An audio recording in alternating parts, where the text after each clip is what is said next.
Hi guys, welcome back to another weekly reading vlog. This one is a special one. In case you don't know already from the title of this channel, I only read fantasy. So today, I'll do something really special because I'm going to read my very first sci-fi. Recently, I joined the Broken Binding Sci-Fi subscription, which I count myself very lucky because of its popularity.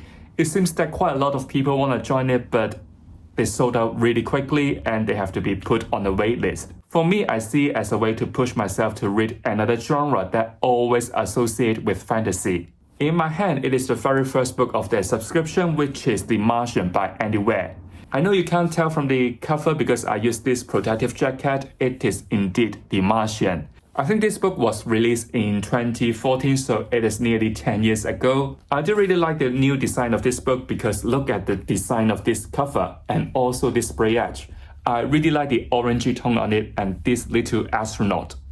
It looks really special, really beautiful. You can see this is signed by the author, but this edition is not numbered like their fantasy tier 1 sub. By the way, I haven't watched the movie, so it is really my first time to read The Martian and I am only 2 chapters in. Before I was a bit scared it's gonna be quite scientific, gonna explain every chemical, physical reactions, gonna do a lot of maths in your head. It might be quite boring to me because I was never a science student in college. So this book is about Mark and his crew on a mission to Mars to be the very first person to walk on this planet. But after a storm and accident, his crew thought he is dead based on the reading. So they left first. No point to collect his corpse to add waste to the transport when it comes to their survival. Now Mark is on Mars alone and he needs to survive. He needs oxygen, he needs to satisfy his basic physical needs. Yes, there's gonna be calculation. Yes, there's gonna be scientific explanation behind all of his actions. Like how long does he need to wait before somebody gonna help him? How much calorie does he need before that? And also how this mechanism gonna work when he wanna grow some plants. But I don't feel too overwhelmed by all of that. Maybe it is down to his cheeky humor. It's gonna be the bank holiday weekend, so I will try to squeeze out as much time as I can to read The Martian. Because it is holiday, let's enjoy the beautiful sunshine. So I'll see you in the next update. See ya!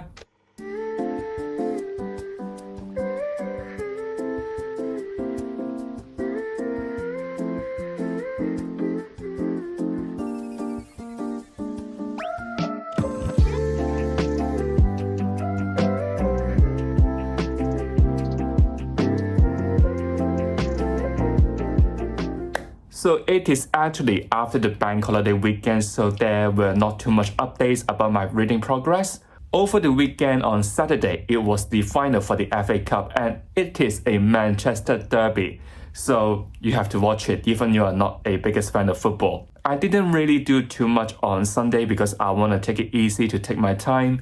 So there was not too much reading done as well. On Monday, I had a day out, so I had some nice drinks and then some comfort, easy food. I had a nice walk along the seafront even though the weather may not be the best.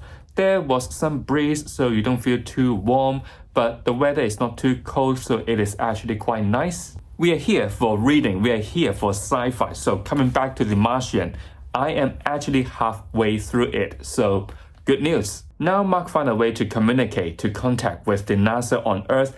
He even had a system upgrade so he can send emails instead of like taking pictures of alphabets. We all know when things get better, shits happen. There was an accident, so Mark lost nearly all of his food supply. So this put Mark in a really difficult decision. Before, Mark thought that, oh, I have enough potato, I grow enough already, and look how nice they are. I'm gonna have enough calories until the food supply came. But now all of the potatoes are gone, the bacteria is dead. He would literally starve to death before the rescue came. There are still some calculation, scientific, theological explanation behind all of his actions, like how much potato he needs to grow, how much potato he needs to keep, so that his calorie intake is still healthy. How will he play with the hydrogen and oxygen? Because of his really dry sense of humor, he got like a wit. You don't feel necessarily be overwhelmed by all of his information. Sometimes he will give you a really short sentence, a conclusion about basically all of the science behind the calculation. From the story, we know that Mark comes from a botanic background, so when it comes to growing food, it is not difficult for him. He can always find a way. But when he needs to do some calculation, do some science, he is not perfect, even though he is chosen by NASA. A tiny little miscalculation can easily put him in trouble. Before reading this story and seeing all the poster about the movie, I thought that we're gonna follow the astronaut all the way through without any other perspectives, but I'm wrong. There are other characters in play. Let's say the commander of NASA, his old crewmates, representation from other NASA's program, and even China. There are always tensions between each party, let's say the PR team. Let's say NASA wanna get a photo of Mark from NASA to win people's heart, but NASA said no, because Mark always need to put on the astronaut suit, otherwise he would dead, and all the photos you can't really see his face. Seeing the situation of Mark and the effort by NASA, China wanna bargain with America to win some favor from America in the future. There will be even mistakes from NASA, thinking that they can skip the inspection process to speed up the whole thing, but you know what? You burn all the food for Mark, so it's just not rational to do so, and you put Mark in a greater danger. Up to this point, I am enjoying my first sci-fi. I'm not feeling like I am having a science lesson, somebody's throwing all of these jargons to me. I love Mark's sense of humor in here, and also there are dramas happening on Earth. I guess I will read a little bit more and give you another update soon. So see you in a bit.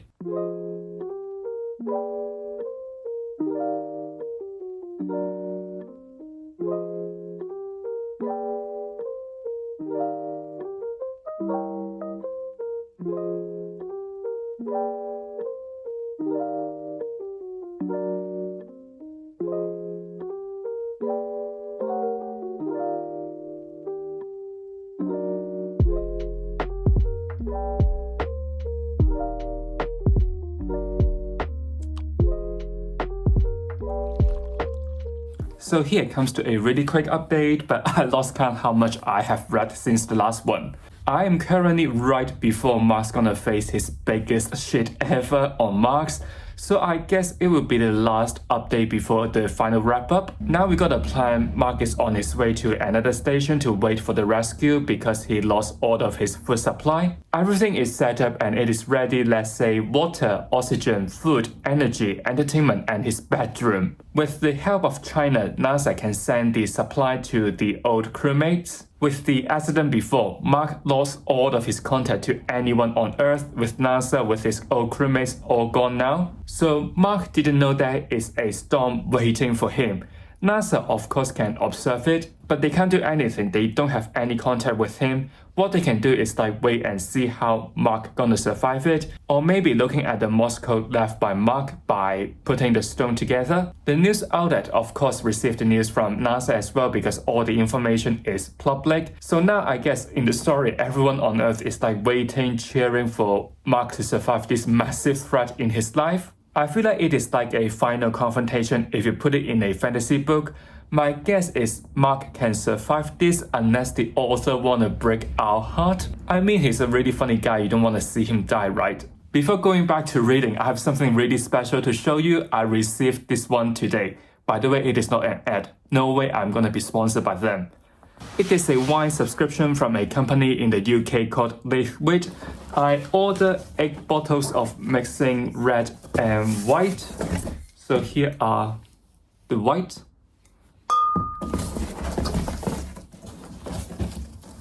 And then here comes the red. It looks really nice. I searched for the price and it is quite expensive. It is over 10 each.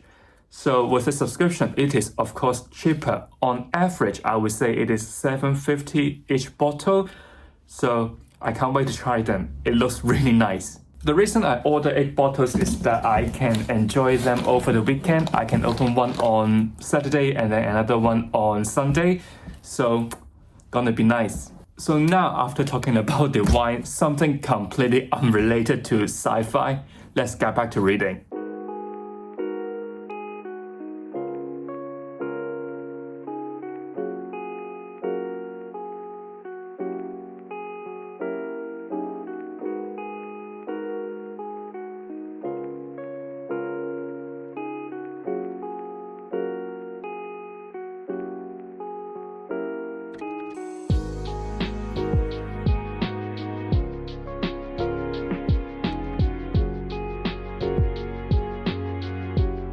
They are aboard, they've done it. finally 18 months. So here's a really good news for today because I have finished my very first sci-fi book in my life. I really like this rescue mission. It is really tense. It is quite emotional as well. After reading so many long, chunky, epic fantasy series, it is actually quite refreshing to finish a story within a book. Mark's survival on Mars is never easy. Yes, he is smart. He's chosen by NASA. But there are some miscalculations. Let's say the hydrogen bomb, the drilling accident that put him at risk. But I won't blame him because his major is like botanics. I think if there are any mistakes, it is still forgivable. At last, when everyone, including his parents, are watching the news, his old NASA crewmates are preparing everything for this difficult task. It is actually quite emotional when Beck saw Mark on the craft, seeing him on the chair. This little short reunion in the book is quite heartwarming because everyone has poured their heart in it.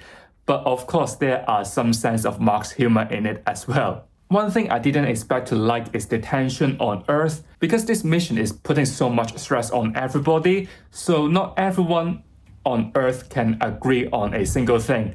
Let's say, should we save Mark or should we save his old crewmates? Luckily, there are always some good people who won't sacrifice Mark himself alone. But I didn't think NASA would make any mistake by skipping the inspection, so they have to ask China for help. China has to lend a booster that they have been developing over the years to America in return for future favor. And NASA has to publish everything about Mark, so everyone on Earth are watching the news. There are media pressure to NASA for this rescue mission.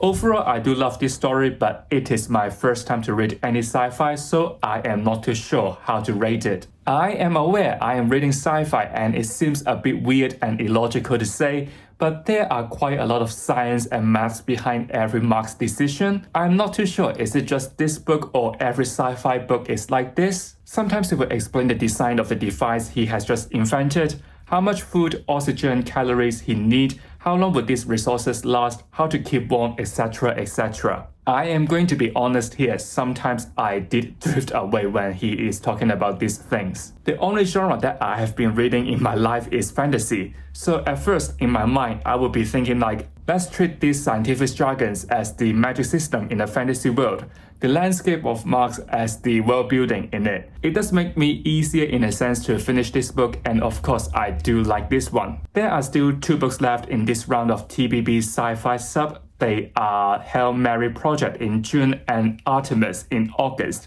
I have absolutely no idea what these 2 books are about, so if you're interested in me as a fantasy reader to read another 2 sci-fi books, do let me know in the comment below. So if you have enjoyed this reading vlog, don't forget to give it a like. If you don't want to miss any content from me, make sure you have subscribed to my channel. I'll see you real soon. Goodbye.